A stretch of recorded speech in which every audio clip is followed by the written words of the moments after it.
An actress fell in love with a superstitious mafia boss and decided to take advantage of his infatuation. She pretended to be a fortune teller and gave him a prediction. When he learned the truth, he didn't leave. Her acting became part of his business. Before we begin, don't forget to subscribe to the channel and turn on the bell. Enjoy watching. Kim Jae-hyun was a powerful mafia boss. Everyone feared him. He made tough decisions. But he had a secret. He believed in fortune-telling and signs of fate. This belief guided his life. Every morning, he tossed coins to divine the future. His office resembled a fortune-teller's room. Star charts and calendars of lucky days hung there. His faith influenced his business. He chose partners only based on their zodiac sign. A talented person might not get a job because of an unfavorable horoscope. His assistant Kang often argued with him. "This supplier offers the best conditions," Kang said. "What's his zodiac sign?" Jae-hyun asked. "Scorpio." "No, Scorpios are unreliable. Find someone else." The people he rejected spread gossip. Everyone said he was strange. They couldn't understand how such a man could lead the mafia. This belief was his weakness. A girl decided to take advantage of this weakness. She learned of his secret and devised a plan. Jae-hyun, meanwhile, continued to wait for signs from fate. Little did he know that he would soon receive a false sign that would change everything. Emily was an acting student with a rare gift for transformation. Rumors of the mafia boss Kim Jae-hyun's eccentricities reached even her social circle. For her friend, it was just a funny story. But for Emily, it was an opportunity. She first saw him at an upscale restaurant, where she worked part-time as a waitress. He was sitting in a corner, surrounded by bodyguards, quietly talking to his assistant. There was a hidden strength in his movements, an unshakable confidence in his gaze. Emily froze, feeling something snap inside her. It wasn't just affection. It was an obsessive desire to possess this man, to be near such power and strength. From that day on, she began coming to the restaurant every evening, even on her days off. She'd take a table by the window, order the cheapest tea, and watch him for hours. He never noticed her. To him, she was just part of the decor. But Emily studied his every habit, the way he held his fork, the way he furrowed his brow when reading text messages, the way he put down his coffee when it got cold. After a month of observation, she came up with a plan. It was risky, almost crazy, but her acting instincts told her it would work. After all, she knew his greatest weakness.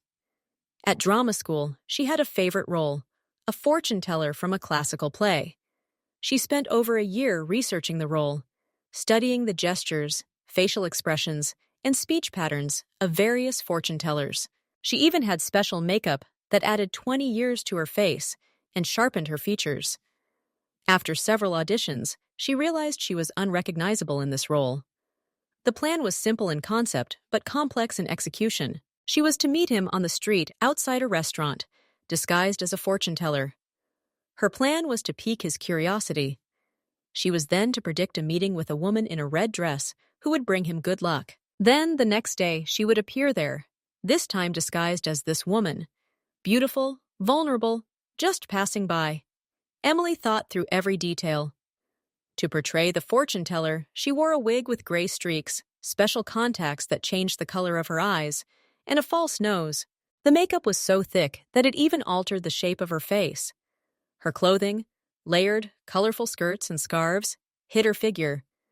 She rehearsed her posture, a slight slouch, her movements a little slow, her voice hoarse and low. For the girl in red look, she chose a simple yet elegant dress that accentuated her every feature. Minimal makeup, light perfume, and a natural hairstyle, the complete opposite of a fortune teller. But the main difficulty wasn't the first meeting, but the consequences. What if he wanted to find the fortune teller again? What if he brought her to him as a talisman? Emily understood she'd have to be constantly on guard, ready with answers and the ability to quickly transform. She even rented a small room near the restaurant where she could store her makeup and change. Her friend, upon learning of the plan, was horrified. "He's Mafia, Emily. What will you do if he figures it all out?" "He won't," Emily answered confidently. "He believes it more than it does reality. And I'm a good actress." One evening, after finishing her shift at the restaurant, she saw Jae-hyun send his driver away and decide to walk. It was the perfect moment. Emily's heart started pounding. The time had come. Es war ihre Welt, ihre Festung und ihr Gefängnis. Vor 2 Jahren kündigte sie ihren Job als Buchhalterin, um ihrer Leidenschaft nachzugehen. Ihre Eltern nannten es eine Laune. Ihre Freunde schüttelten den Kopf. Emily saw a familiar glint in his eyes, the interest of a hunter who has scented prey. Her plan was starting to work. The sun was setting, painting the sky in delicate shades of pink and gold. Kim Ji-hyun walked along the sidewalk, feeling the hard stone surface beneath his feet. The air was fresh and clear, filled with the scent of blossoming chestnut trees and the distant smell of the sea. He usually got into his black sedan right outside the office, but today something made him break that habit. Some vague inner feeling, the quiet voice of intuition he'd learned to listen to since childhood. He always listened to such signs. They never deceived him. After walking half a block, he noticed her. A woman stood against the wall of an old brick building, in the shade of a spreading maple tree. No ordinary street fortune-teller. Her posture held a strange, almost regal confidence. A wide, tattered felt hat hid her face, but he felt her gaze on him. Long, lace-gloved fingers gripped the handle of a battered leather briefcase. Something inside Jae-hyun twitched, a familiar feeling of anticipation, similar to what he'd felt as a child, seeing a candy store window filled with sweets. His pace quickened by itself, without conscious. His feet carried him toward this mysterious figure, as if against his will. He approached, unconcerned about the possible danger, unconcerned about his bodyguards, who remained a few steps behind. "Tell me your fortune," he said simply, dropping a large bill into a wooden bowl standing on the sidewalk. The fortune-teller slowly raised her head. From beneath the brim of her hat, he saw only heavily made-up eyes and wrinkles around her thin lips. The makeup was skillful. Her face looked older than his own, her skin like yellowed parchment. "Hand," she croaked in a voice that mixed the hoarseness of age with a strange metallic note. Her gloved fingers were cool as she took his hand in her slender ones. Jae-hyun froze, expecting the usual platitudes about money, hidden dangers, and unfaithful women. But the fortune-teller spoke differently, clearly, confidently, without the usual pauses and hesitations of fortune-tellers. "Tomorrow, here, at the same time," her voice was low, almost masculine. "You'll meet a girl in a red dress. She's your new talisman, your luck." Jae-hyun stopped breathing. Silence rang in his ears, the city noise receding into the distance. "If you meet her, your life will change. Money will come. Strength will increase. Everything will work out." She fell silent, studying the lines on his palm, running her finger along his lifeline. "And if you don't get to know each other," her fingers lightly squeezed his hand, "problems will start on their own, out of nowhere. I advise you to believe me." Jae-hyun stared at her, his eyes wide. Never, never had fortune-tellers been so specific. They didn't specify the exact time, place, or clothing details. Usually, they were vague hints that could be interpreted in any way, general phrases that would apply to anyone. But here they literally mapped out his fate for tomorrow. They gave him specific instructions, as if he were a soldier receiving orders. He felt a strange excitement, mixed with anxiety. His entire being was filled with tense anticipation. Tomorrow, in just 24 hours, he would definitely come here. He would definitely find her. The fortune-teller let go of his hand. "Trust me," she repeated, and there was a strange confidence in her voice. "You'll see for yourself." Jae-hyun nodded, speechless. He turned and walked toward the restaurant, but his thoughts were already far away. He didn't notice the passers-by, didn't hear the city noise, didn't see the familiar signs. Her words echoed in his head, and his heart beat with a strange rhythm, a mixture of hope and impatience, fear and anticipation. Tomorrow, just tomorrow. He entered the restaurant and went to his regular table, but the taste of the food was lost on him. He mechanically brought bites of food to his mouth, not tasting them. His thoughts were there, on tomorrow, on the moment when he would see the girl in red. He imagined what she would look like, tall or short, brunette or blonde. What kind of eyes would she have? And most importantly, how would he approach her? What would he say? What if she was afraid of him? What if she refused to talk to him? But no, the fortune teller said she would bring him luck. So, everything had to work out just right. Fate couldn't be wrong. He paid, left the restaurant, and got into a waiting car. On the way home, he looked out the window, but he didn't see the streets. He didn't see the people. He saw only the image, vague yet so desirable, of a girl in a red dress. At home, he walked into his office and sat down in a chair. Usually, he spent this time reviewing reports, responding to messages, and planning the next day's activities. But today, he couldn't concentrate. His fingers drummed on the desk, his nerves on edge. He stood up and went to the window. The city was ablaze with lights, alive with its own nightlife. Somewhere out there was her, the one he would meet tomorrow, the one who would change his life. He went to bed earlier than usual, but sleep wouldn't come. He tossed and turned, looked at his watch, counted the hours until he'd be back on that street. When he finally fell asleep, he dreamed dreams full of scarlet spots, red dresses, red flowers, red sunsets.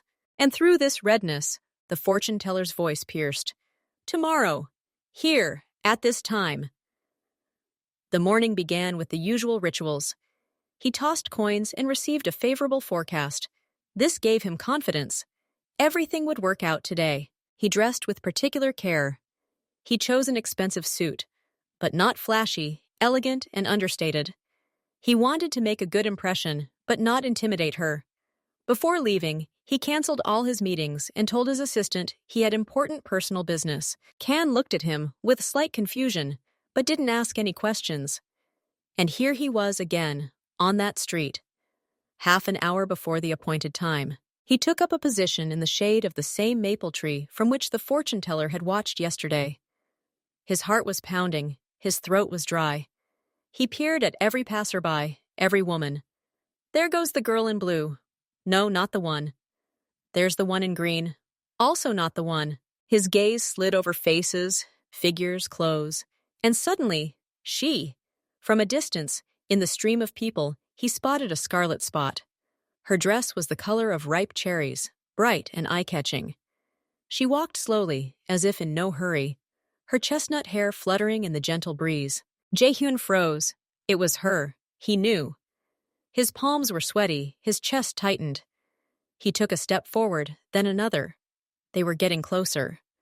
When they were only a few steps apart, he saw her face. Large dark eyes, straight eyebrows, delicate features. She was beautiful. "I'm sorry," he said, his voice hoarse. "I can't help but meet you." She stopped and looked at him. There was no fear in her gaze, only slight surprise. I liked you very much," he continued, feeling how stupid it sounded. But she smiled, at first hesitantly, then wider. "I'm Emily," she said. "Jaehyun," he replied.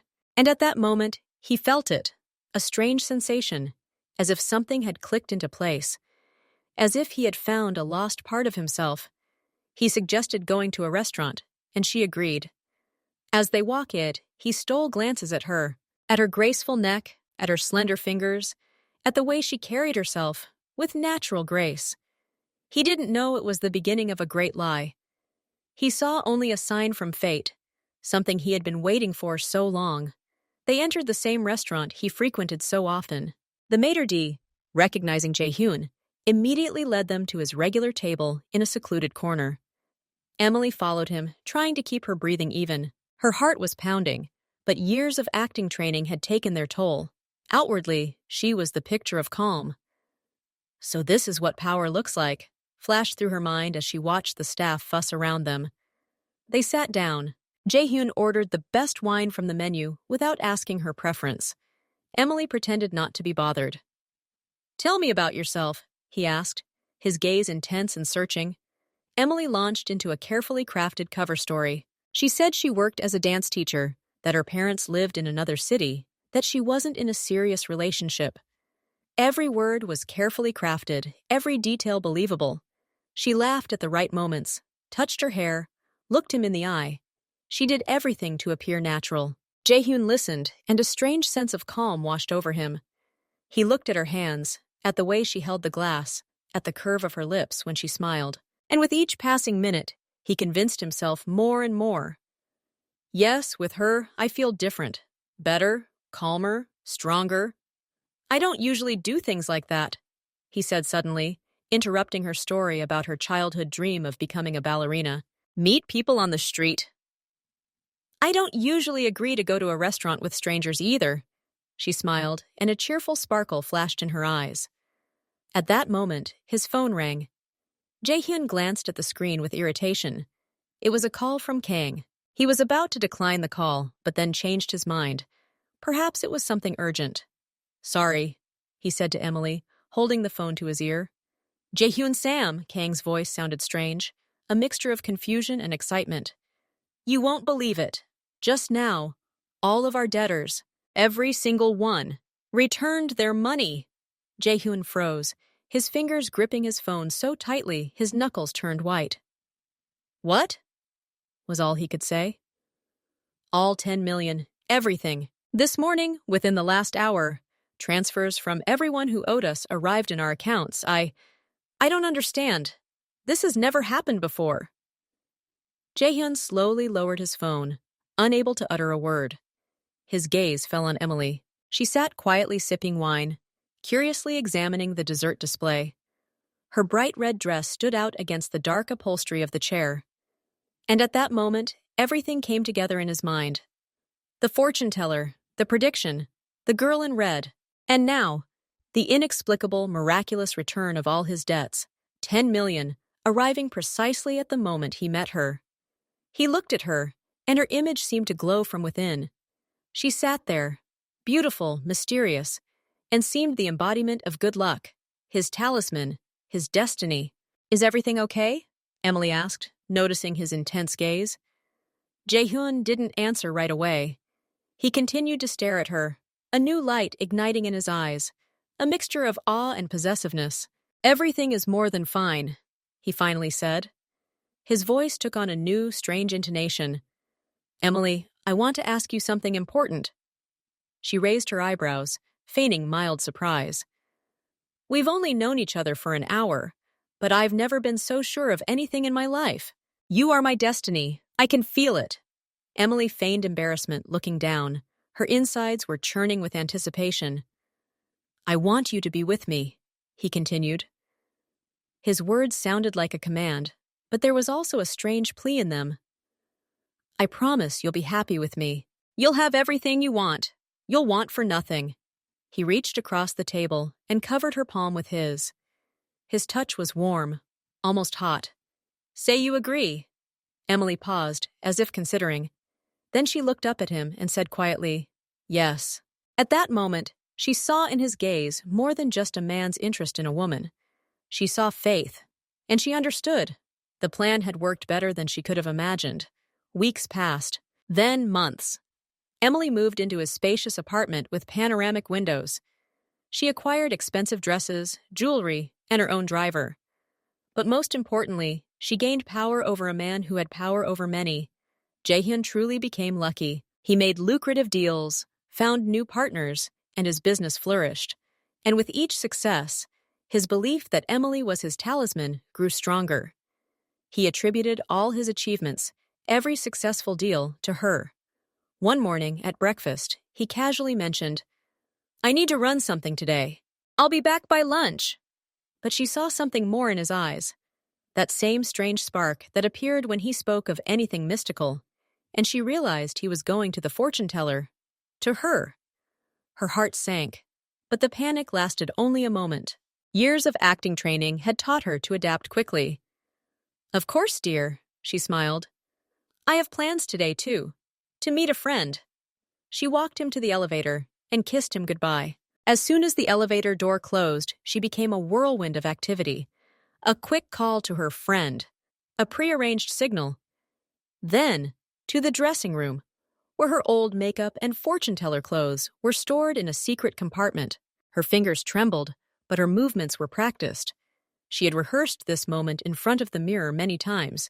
The makeup was applied quickly but meticulously. Special eyelid glue to alter the shape of the eyelids. False wrinkles. Gray hair in the wig. Old, tattered clothes to conceal her figure. It all took about 20 minutes. She slipped out of the apartment through the back door, knowing she had no more than an hour. Jaehyun stood in the very spot where he'd met the fortune teller a few months ago. He shifted nervously from foot to foot, clutching the envelope of money in his hand. He had to thank her. He had to tell her she was right. And then he saw her. The same hat, the same battered suitcase. She stood in the shadows, as if waiting for him. "I knew I would find you," he said, approaching. The fortune teller slowly raised her head. Her eyes, beneath her thick makeup, shone with a strange glint. "Your words have come true," he continued, his voice filled with almost childish admiration. "Everything you predicted. She really did bring me luck." He held out an envelope. "Thank you." The fortune teller silently took the money and nodded. Her fingers trembled slightly, but he didn't notice. "Take care of her," she croaked in her old woman's voice. "Luck is fickle." He nodded seriously, like a student receiving instruction from a teacher. "Necessarily." He stood there for a moment longer, as if expecting more predictions, but the fortune teller had already turned away, signaling the end of the conversation. Jaehyun turned and walked to his car, feeling light and confident. Emily watched him until he was out of sight. Then she quickly, almost running, headed for her hiding place. She needed to get home before him. In a small room, rented under a false name, she quickly washed off her makeup and changed into her regular dress. Her heart was still pounding, but a smile appeared on her face. She deceived him again, and he didn't even suspect it. When she returned to the apartment, Jaehyun was already waiting for her, a happy smile playing on his face. "So, did you have a good time with your friend?" he asked, hugging her. "Oh, simply wonderful!" she exclaimed, taking off her light coat and carefully hanging it on the counter. She walked over to him and sat down on the sofa next to him, turning to look him in the eye, demonstrating openness and sincerity. Her movements were honed by years of acting practice. "Sarah and I haven't seen each other in so long," she continued, brightening. Her voice was warm and relaxed. "You know, she's really taken up photography these days, professionally. So the first thing she did was arrange a real photo shoot for me in that new park across from the old town hall." She paused briefly, letting him picture it. "There are such wonderful rose beds there, and she brought a whole suitcase of equipment with her. She says I'm her free model." Emily laughed, gently adjusting her hair. She kept giving me commands. "Turn your head. Look thoughtful. Now smile at the sun." I must have spent 2 hours posing for her among those flowers. I hope she got something right, because my neck's already stiff. Jaehyun listened, nodding. The story sounded plausible and vivid. Then we went to that little cafe on Parkovaya. Remember I told you about it? With the green tables and huge portions of desserts. She closed her eyes, remembering with delight. We each had a piece of chocolate cake and a large cappuccino. We sat and chatted. We talked about all sorts of nonsense. New films, her photography classes, my dancing. She showed me the pictures she'd taken last weekend in the mountains. Very beautiful, by the way. She sighed, feigning mild regret. Then she got a call from work. Some urgent issue, she had to leave quickly. We paid and said goodbye outside. She promised to send me the photos as soon as she processed everything. Emily looked at Jaehyun, her eyes shining, as if from having had a good day. It's a shame, of course, that it all ended so quickly, but we agreed to meet next week, if she has time. And how are you? Did you manage to do everything you planned? Her story was perfect. Enough detail to be convincing, specific locations, actions, emotions, and enough generalities to avoid getting lost in the minutiae during subsequent questioning. She didn't overdo it. Her voice was natural, her gestures calm and relaxed. She became an open book for him, telling him exactly the story he needed to hear. Jaehyun smiled back at her, completely satisfied with her story. Everything went well, he replied, and that warm, trusting look she had learned to conjure up so easily flickered in his eyes. He took her hand and squeezed it gently. I'm glad you had a good time. The first months of their life together resembled a picture-perfect picture from a glossy magazine. In the luxurious apartment with panoramic windows overlooking the glittering city at night, an atmosphere of calm and understanding reigned. Jaehyun, usually immersed in his own affairs and constantly in a state of hidden tension, seemed to have finally found the peace he longed for. Emily proved to be the perfect companion. She didn't push him when he was busy, but was always there when he needed companionship.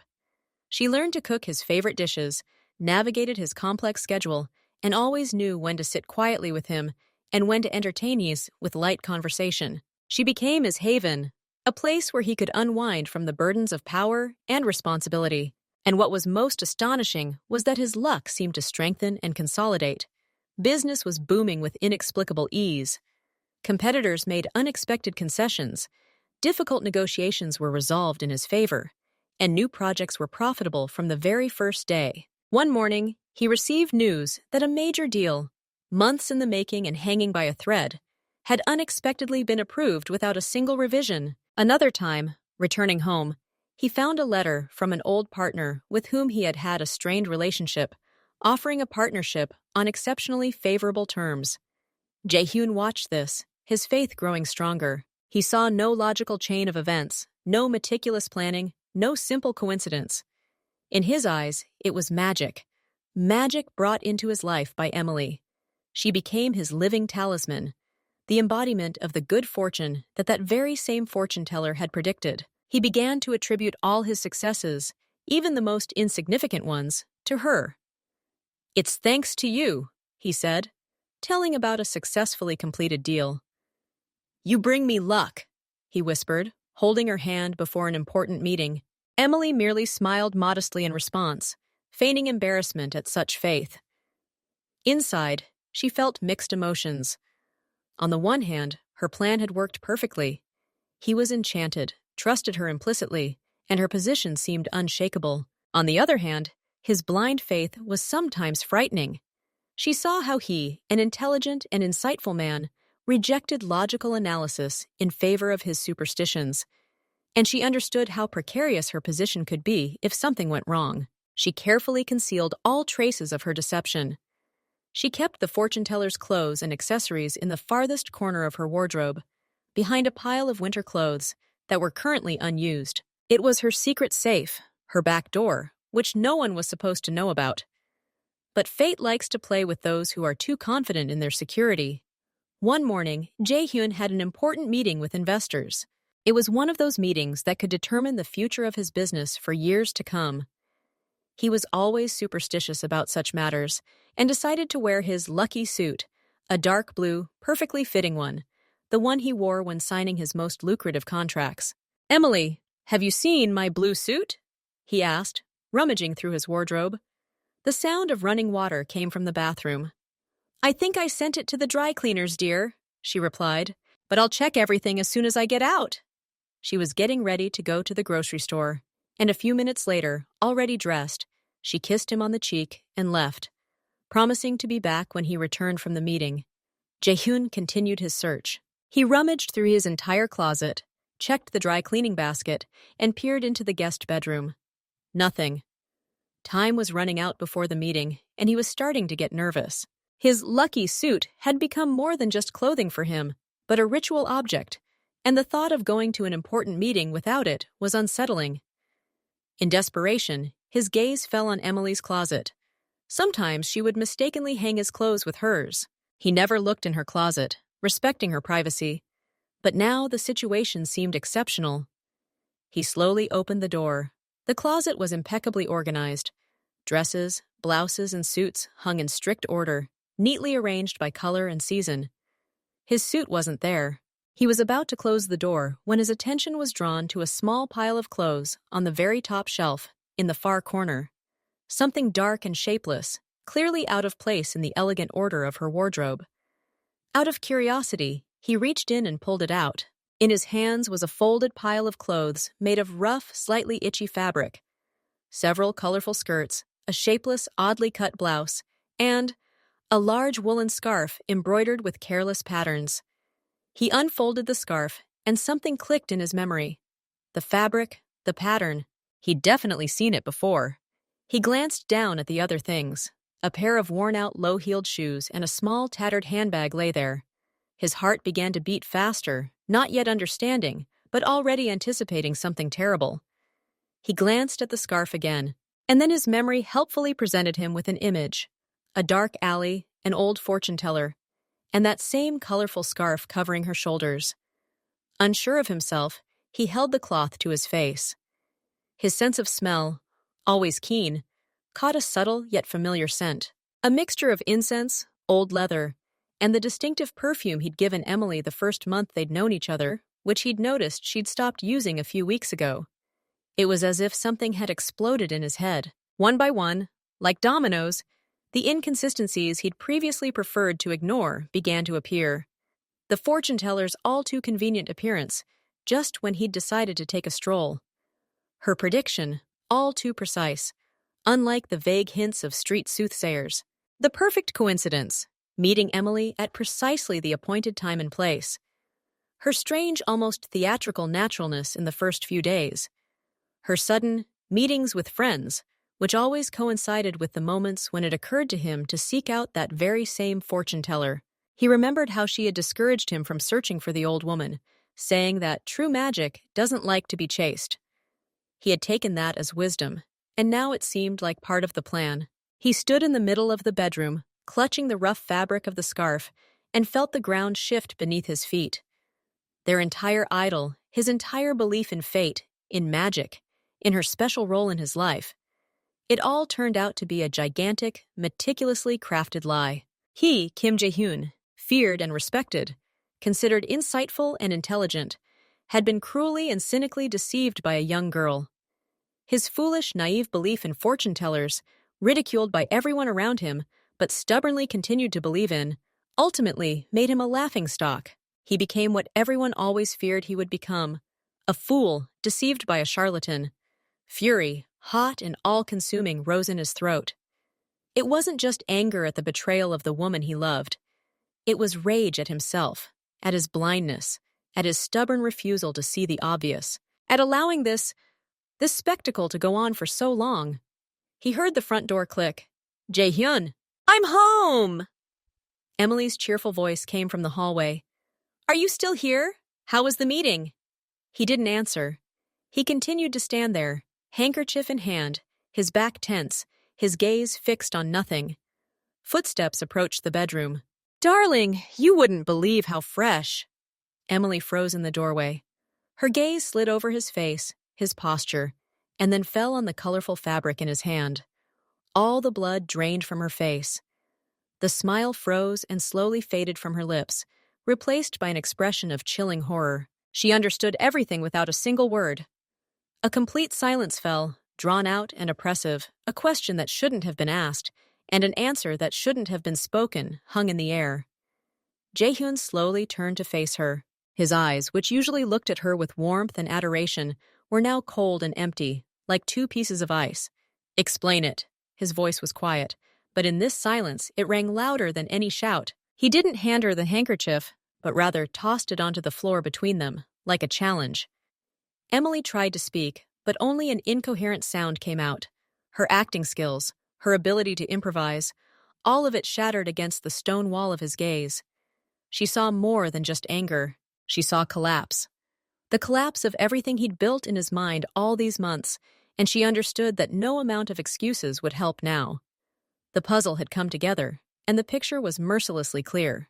Jae-hyun, I can explain everything, she began, her voice breaking and sounding unnaturally high. It's not what you think.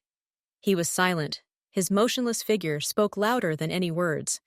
You see, She took a step forward, gesturing, trying to find some plausible excuse. It's a costume for drama club, yes. I signed up for the class, wanted to surprise you, and we were just rehearsing the scene with the fortune teller. Her words sounded false and unconvincing even to herself. She saw his face grow more stony with every word she spoke. Don't go on, he finally said. His voice was quiet, but there was such contempt in it that she shuddered. Enough lies. But I love you, she blurted out, tears finally streaming down her cheeks. Everything I did was just to be with you. For me? He smiled bitterly. You built our relationship on deception. You played with me like a naive boy. You exploited my faith, my convictions. You laughed at me all these months. No, it's not like that. She tried to approach him again, but he retreated as if from a leper. It's over, Emily. Pack your things and leave. Now. She stood there, unable to believe what was happening. Her grandiose plan, her dreams of wealth and status, everything was crumbling before her eyes. Please, she whispered. I said go away. His voice sounded like the crack of a whip. And never let me see you again. He turned toward the window, demonstratively indicating that the conversation was over. His back was straight and unapproachable. Emily realized any further attempts to justify herself were futile. Growing heavy, she began mechanically packing her things into her suitcase. Her fingers trembled, she dropped things, and couldn't concentrate. It had all happened so quickly. Just this morning she'd been the mistress of this luxurious life, and now she was being thrown out like a thief. 20 minutes later, she stood at the front door, suitcase in hand. She took one last look at his motionless figure by the window. Jae-hyun, she tried to say one last time. Goodbye, Emily, came his merciless reply. The door closed behind her with a soft click. She was left alone in the empty hallway, with a suitcase and a broken heart. Her grand plan, which had seemed so flawless, had failed, and she had lost everything. Jae-hyun was left alone in his large apartment. The silence had become so thick he could almost feel it. Just a few hours ago, her laughter had echoed through the air, but now there was nothing. He slowly walked into the living room and sat down in the armchair. His hands instinctively gripped the armrests. At first, he felt only anger. At her. At the one who had so cleverly deceived him. But gradually, the anger began to subside, and another feeling took its place, bitter and unpleasant. He began to understand, truly understand what had happened. The faces of his men swam before his mind's eye. His assistant Kang, who had repeatedly said cautiously, "Boss, don't put too much trust in those fortune-tellers."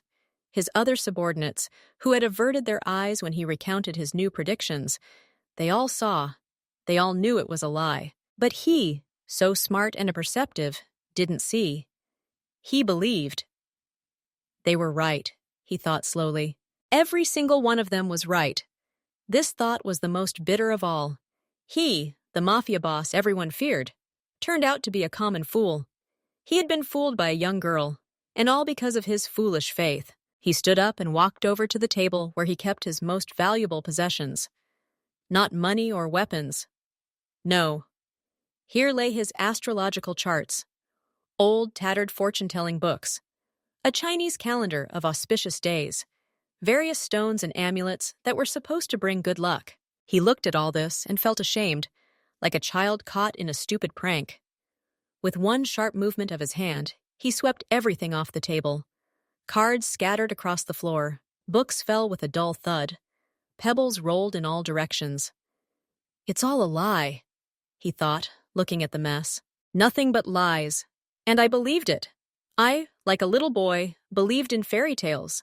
He leaned over and picked up one of the cards, the very one that had predicted a great future for him. How many times had he looked at it, made plans, and now it was just a piece of paper with silly drawings.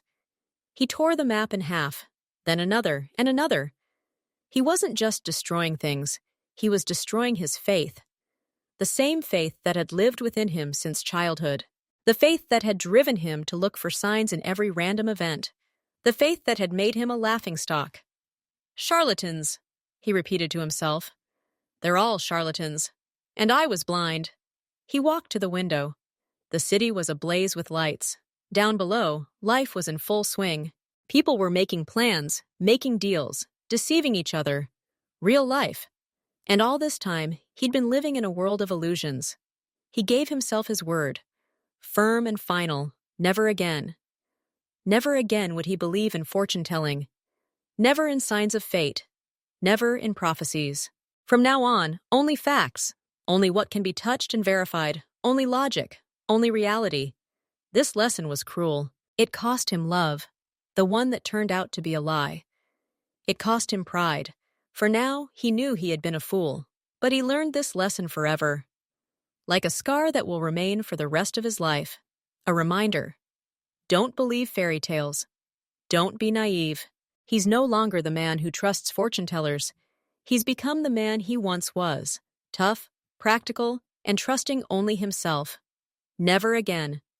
Never again will he allow himself to be deceived. He turned from the window and looked at the cards scattered across the floor, at the broken amulets, at the fortune books. All of it was trash. And he would throw this trash out of his life forever. The lesson was learned, at the cost of pain and humiliation, but learned, and that was enough. Several months passed. The cold autumn rains gave way to the first snow. Jae-hyun had changed. He became more withdrawn, more rigid. His decisions were now ruthlessly logical, devoid of their former magic. He worked day and night, trying to fill the void left by Emily's departure. One evening, returning from an important meeting, he decided to take a walk. Without knowing why, his feet carried him along his old route, past the very restaurant where he'd first spotted her. The streets were almost deserted, snow falling softly, turning the city into a black and white picture. And then he saw her. She stood under a street lamp, wrapped in a thin coat. Snowflakes melted in her hair. She was alone and staring off into the distance, as if waiting for something. Jae-hyun froze. Everything inside him clenched. Anger, resentment, pain. It all came back to him in an instant. He wanted to turn around and leave, but his legs wouldn't obey him. At that moment, she turned her head and saw him. Her eyes widened in surprise. She, too, remained motionless, as if mesmerized. They stood there, separated by a few meters of snowy street, silently looking at each other. Months of separation, anger, tears, all of it suddenly vanished, giving way to something more powerful. He took the first step, slowly, as if in a dream. He approached her. "Emily," he said, and there was no longer the coldness in his voice. "Jae-hyun," she whispered, her lips trembling. He saw how thin she had become, how the dark circles under her eyes betrayed the sleepless nights. And suddenly he realized she had suffered no less than he had. She began, but he interrupted her, touching his finger to her lips. "No need for words," he said. "Not now." He took her hand, and she didn't resist. Her fingers were icy. Like two automatons, they walked together. Not to her modest apartment, not to a restaurant, but straight to his house. Entering the apartment, they finally woke up from their strange trance. They stood in the hallway, looking at each other, unsure of what to say. "I didn't plan this," Emily said quietly. "I was just passing by." "I know," he replied. "Me too." He helped her take off her coat and hung it up. Then he led her into the living room and sat her down on the sofa. "I didn't ask you to come back," he said, looking at the fire in the fireplace. "I know." Well, she lowered her head. "And I wasn't going to go back." There was a pause. "I've hated you all these months," he said, "every day." "I deserved it," her voice wavered. "I cried every night, Jae-hyun. I couldn't sleep. I was so ashamed." He turned to her. There was not only pain in his eyes, but something else as well. Understanding. "I was wrong, too," he said, unexpectedly. "I believed in fairy tales, like a child. And when the fairy tale turned out to be a lie, I blamed only you." She looked at him, and hope sparkled in her eyes. "I won't deceive you anymore, Jae-hyun. I swear." He nodded slowly. "I know." They sat in silence, listening to the logs crackle in the fireplace. The past hung between them like a heavy blanket, but gradually they began to break through it. He told me how difficult the first weeks were for him, how he couldn't concentrate on work, how everything reminded him of her. She told me how she tried to start a new life, how she got a job in the theater but couldn't act. All her emotions were fake after she'd been acting with him for so long. "You know what's the strangest thing?" he said as they sat down to dinner. "I really did feel better with you. Yes, it was a lie. But what I felt, it was real." She smiled. For the first time that evening, a real, unforced smile. "It was real for me too, Jae-hyun. I fell in love with you for real. It's just, the beginning was wrong." The night passed in conversation. They lay awake, reminiscing about both the good and the bad. By morning, something had changed. The pain had subsided, giving way to something new. Understanding. forgiveness, hope. In the morning, they woke up together, he on the sofa, she in the chair, and realized that they did not want to part again. "Stay," he said simply. "Yes," she answered. But now everything was different. They had established new rules. "No lies," he said. "No mask. Only the truth, no matter how bitter it may be. And no fortune tellers," she added with a slight smile. He nodded. "Only reality." But their reality proved more interesting than any magic. One evening, while discussing his affairs, Emily suddenly said, "You know, my skills could be useful. Not to deceive you, but to help you." He looked at her with interest. "What do you mean?" "I'm an actress, Jaehyun. I can be many different people, and I know how your competitors operate. Give me a chance to show that I can be useful." After some thought, he agreed. Their first joint operation was against Park Min-ho, a fierce competitor who had been waging a silent war against Jae-hyun for months. Emily studied his habits and weaknesses. She learned that he regularly visited a certain massage parlor. Minho's problems. When the competitor expressed interest, she arranged a meeting, with Jae-hyun's man, of course. The result exceeded expectations. Minho not only solved the problem, but also made a profitable deal with Jae-hyun, without even realizing how it happened. "That's brilliant," Jae-hyun said that evening, listening to her report. "He doesn't even suspect it was an operation." Emily smiled. "This is just the beginning."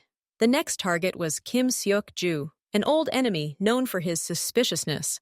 Emily appeared in his life as a sociology student conducting research on business culture. Her naivety and professional approach disarmed him. Over several meetings, she gathered valuable information about his methods. When Jae-hyun used this knowledge in the next negotiations, Seok-ju was shocked. It seemed like Jae-hyun was reading his mind. "How do you do it?" he asked one day, watching her prepare for her next role. "You become a different person." "It's not me becoming different," she replied, applying makeup. "I'm simply showing the part of myself that's needed for the job." Their collaboration yielded unexpected results. Jae-hyun's business grew, and competitors retreated one after another, unable to understand why fortune was always on his side. But most importantly, their relationship grew stronger. Now they were not just lovers, but partners. They discussed matters, planned operations, and analyzed the results. Complete trust developed between them. One evening, after successfully completing a complex operation against an entire network of competitors, they sat in the living room and summed up the results. Jae-hyun said, looking at her with admiration, "I once thought you brought me luck like a talisman, but I was wrong. You bring me success as a partner, as an equal." She took his hand. "I'm happy that I can be honest with you, that I don't have to play a role with you." "And with others?" he asked with a slight smile. "With others, yes," she smiled back. "But this is our shared game now, our reality." They sat in silence, holding hands, looking into the fire. The past no longer mattered. There were only them, two people who had found each other through deception and pain, but had built something real. Their enemies still couldn't understand how Jae-hyun always managed to stay one step ahead. They looked for the reasons in his connections, in luck, in anything, but the truth was simple. He had her, a woman who could have been anyone, but chose to be with him. And that was their greatest strength. Emily spent several weeks working undercover at a new chain of luxury spas that Joe was opening. They were outwardly legitimate businesses, but Jae-hyun had long suspected that his partner was using them to build his own independent chain. He suspected it, but dismissed it as a sign of distrust toward his brother. Emily assumed the role of Elle and May, a modest, slightly naive girl from the provinces who had taken a job as a maid in the most fashionable salon. Her task was simple: observe and report. No active participation. But one evening, while cleaning the manager's office after work, she heard voices outside the door to the adjacent conference room. The manager was talking to someone on the phone, and his tone was unusually obsequious. "Yes, Mr. Joe, everything is going according to plan. The last batch will be transferred by the end of the week. The overseas accounts are ready." "Yes, he knows nothing. He still believes like a child." Emily froze, pressing her ear to the thin partition. The final tranche of 50 million. After that, we disappear. No, he won't have time to come to his senses. New documents are ready, new identities. Her fingers went cold. This was worse than she could have imagined. Joe wasn't just running shady deals behind Jae-hyun's back. He was planning a complete disappearance, taking vast sums of money with him, essentially bringing down the entire financial structure of their shared business. She waited for the manager to leave and quickly copied the files from his computer, which he had foolishly allowed access to a flash drive. Among them was an encrypted file labeled Phoenix, a plan to liquidate assets and disappear. Emily spent the entire night decrypting files, her fingers flying across the keyboard. By morning, she had the full picture. Joe had been cunning and slow, withdrawing money in small installments through shell companies. The final transfer was scheduled to take place in 3 days. After that, their empire would be nothing but an empty shell. She sent Jae-hyun a prearranged signal, an urgent meeting. Jae-hyun was waiting for her in their safe apartment. Seeing her pale face, he immediately realized it was serious. "What's happened?" "It's Joe," she breathed, turning on her laptop. "He's plotting your complete ruin. He's withdrawing all the money and preparing to disappear." Jae-hyun looked at her with disbelief. "Emily, Joe is my brother. We've been through everything. I know it sounds incredible, but see for yourself." She showed him the decrypted documents, the translation files, the Phoenix plan, the recordings of the conversations she'd managed to capture. Jae-hyun studied the evidence silently, his expression growing increasingly grim. "It can be faked," he finally said. "You know how I feel about him." "Jae-hyun, I'm risking everything to tell you this." Her voice was filled with desperation. "I know I already deceived you once, but now I'm telling the truth." He turned away and went to the window. "Joe never betrayed me. Never. And you?" He didn't finish, but she understood. "And I'm the liar you once kicked out," she finished for him. "But that's precisely why I won't lie to you again. I know too well the price of your trust." She came closer to him. "I ask you only one thing. Check. Do it secretly. Look at the transactions on the accounts I've marked. It will take a few hours. If I'm wrong, I'll leave and never bother you again." Jae-hyun looked out the window at the city at night. He faced the most difficult choice of his life. Trust the woman who had already cruelly deceived him once, or trust the man who had been his brother for 20 years. He recalled the last few months, how Emily had worked tirelessly, how her advice and support had helped strengthen the business, how she had looked at him, openly, directly, without a trace of the former deception. And he remembered the strange changes in Joe's behavior lately, his frequent absences, the inexplicable delays in reporting, the excessive talk of fatigue and a desire to retire. Jae-hyun turned slowly. His eyes met Emily's. In them, he saw fear, hope, but most importantly, sincerity. "Okay," he said quietly. "I'll check." His people worked quickly. Within 2 hours, he had preliminary results. The money was indeed leaving, in small amounts, carefully disguised, but it was leaving, and it was being transferred to accounts that led to a complex network of offshore companies. At 4 in the morning, Jae-hyun received final confirmation. The Phoenix plan was real. Joe was indeed preparing to escape. He sat alone in his office, staring at the reports. Betrayal burned within him, but along with the pain came another feeling, gratitude for Emily. He found her asleep on the living room sofa. She had fallen asleep awaiting his decision.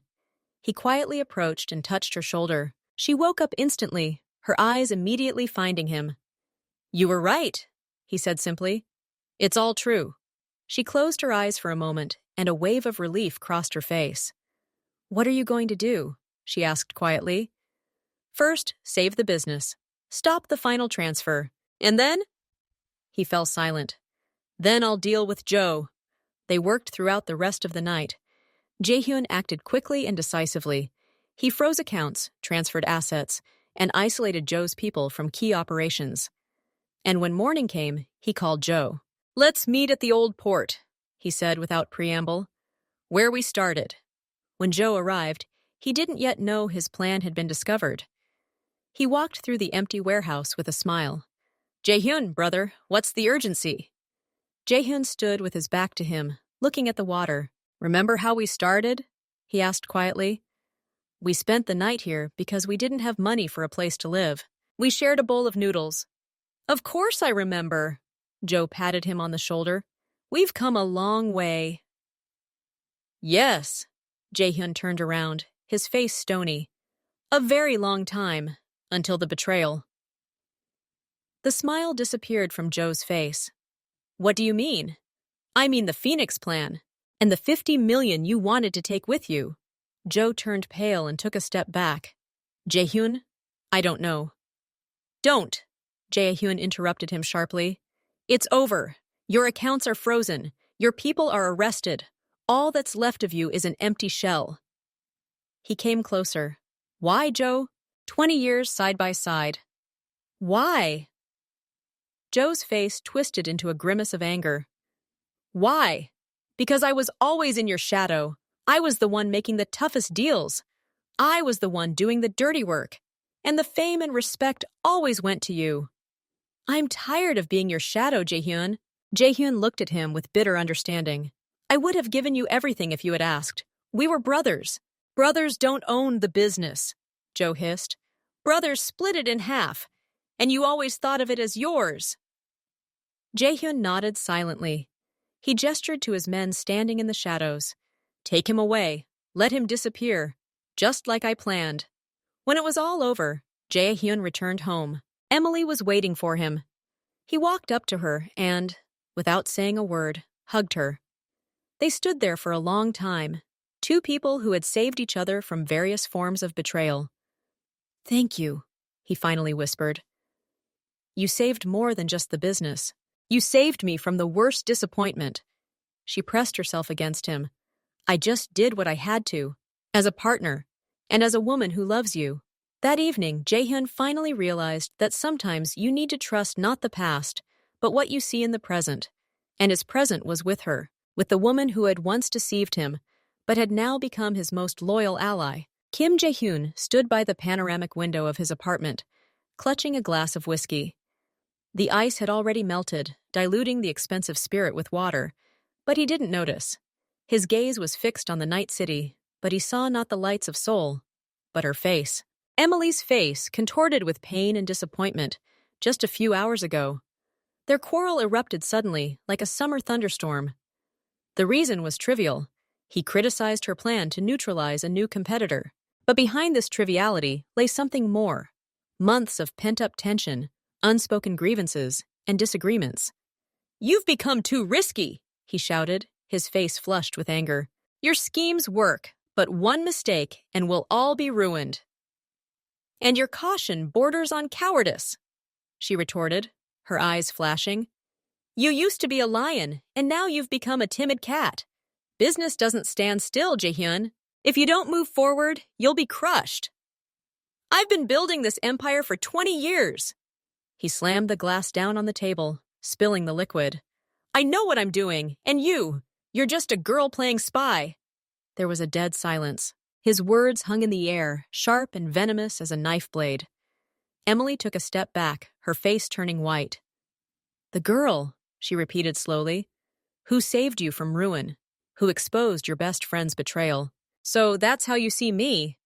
That's not what I meant. He tried to correct himself, but it was too late.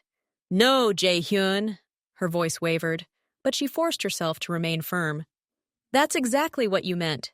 You never saw me as your equal. To you, I'll always be that actress who once deceived you. You forgave me, but you don't trust me completely. They looked at each other, two strong men, wounded by words that could no longer be taken back.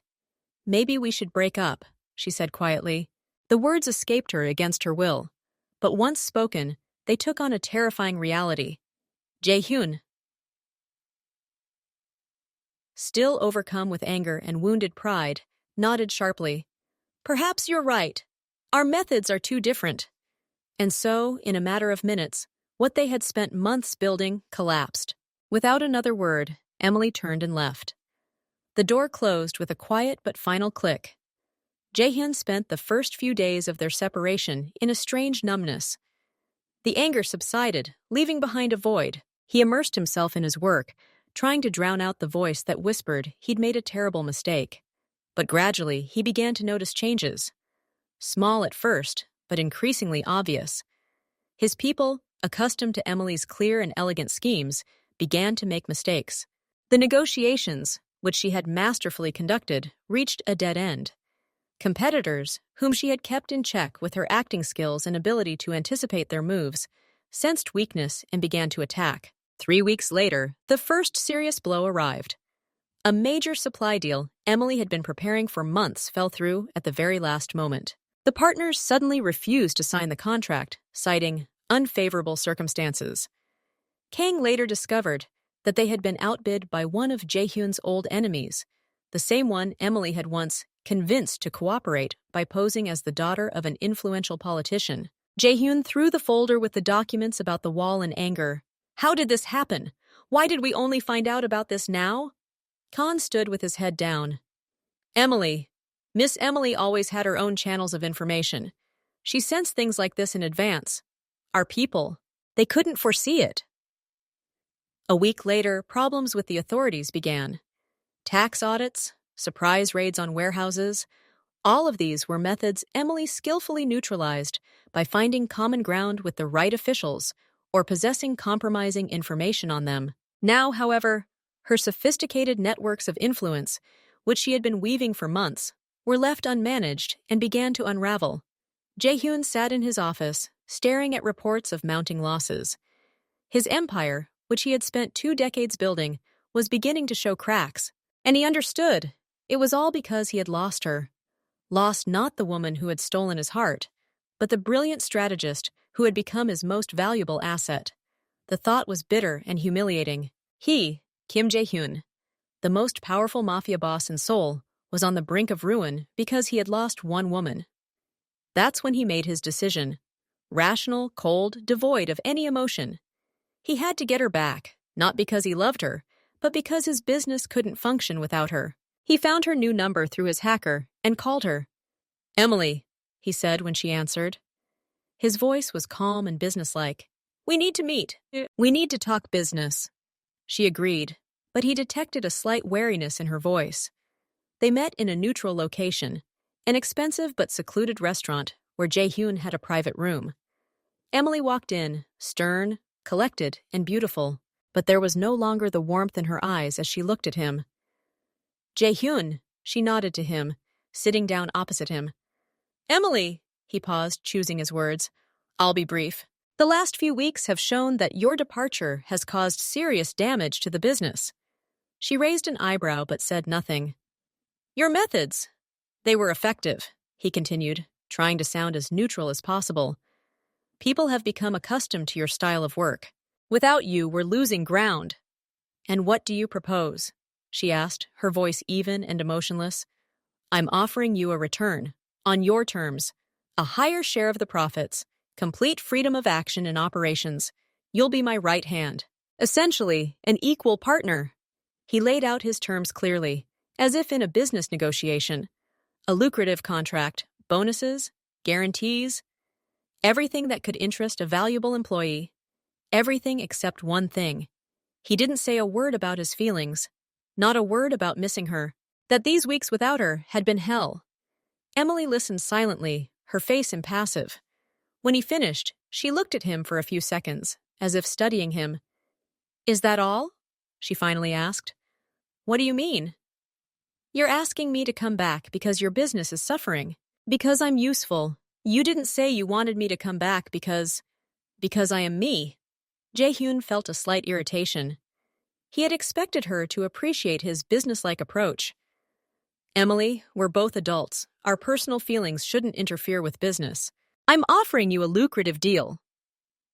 A smile, cold and joyless, touched her lips. "A deal?" "Of course. Everything in your life is a deal, isn't it, Jae-hyun? Even our former relationship." She took a sip of water and placed the glass on the table with a quiet but firm thud. "Thanks for the offer, but I refuse." He stared at her in complete bewilderment. "Why? The terms weren't satisfactory? We can discuss them." The conditions are perfect. Emily shook her head. The problem isn't the conditions. The problem is the reason. You want me back not because you need me, but because you need my skills. You see me as a tool, Jaehyun. A tool for preserving your empire. She stood up, her eyes shining with unshed tears, but her posture was straight and proud. I was already your good luck charm. Then your partner. But I always hoped I was more than that. That I was the woman you loved. Today I finally realized that was a mistake. Emily, wait. He stood up, realizing that everything was going wrong. No, Jaehyun, it's over. I can't sell myself back into a gilded cage, even with the most luxurious conditions. I don't need fake love. Living with a man who sees me as nothing more than a useful asset. I've been through this before. With you. And I don't want a repeat. She looked at him one last time, with a long, piercing gaze that was a mixture of pain, disappointment, and farewell. I wish you good luck with your business. Find yourself another CEO. I'm leaving, for good. Before he could say anything, or do anything, to stop her, she turned and walked out of the room. The door closed. This time, for good. Jaehyun stood alone in the empty, luxurious room. Her words echoed in his ears. I don't need fake love. You see me as a tool. And then it dawned on him, completely and utterly. He'd made an irreparable mistake. Not then, during their argument. But now. Right now. He hadn't come to her as a woman he loved and couldn't live without. He had come to her as a business partner whose talents he needed. He thought he was offering her a deal. But in reality, he'd insulted everything that had existed between them. He'd confirmed her worst fears, that she was nothing more than a useful resource to him. He collapsed into a chair, clutching his head in his hands. The realization hit him like a crushing wave. He loved her, a true, deep love, one he himself had ruined with his pragmatism and inability to express his true feelings. He lost her, not because of pride or differences in working methods. He lost her because of his own stupidity and emotional blindness. He realized he'd been blind. He was so afraid of being deceived again that he'd surrounded their relationship with a wall of businesslike pragmatism. He offered her contracts when he should have offered her his heart. He saw her as an asset when he should have seen the love of his life. His pride, his mafia ego, which always put business first, ultimately destroyed the only thing of real value. He was a king who sold his soul for a golden crown, only to discover the crown was false and his soul lost forever.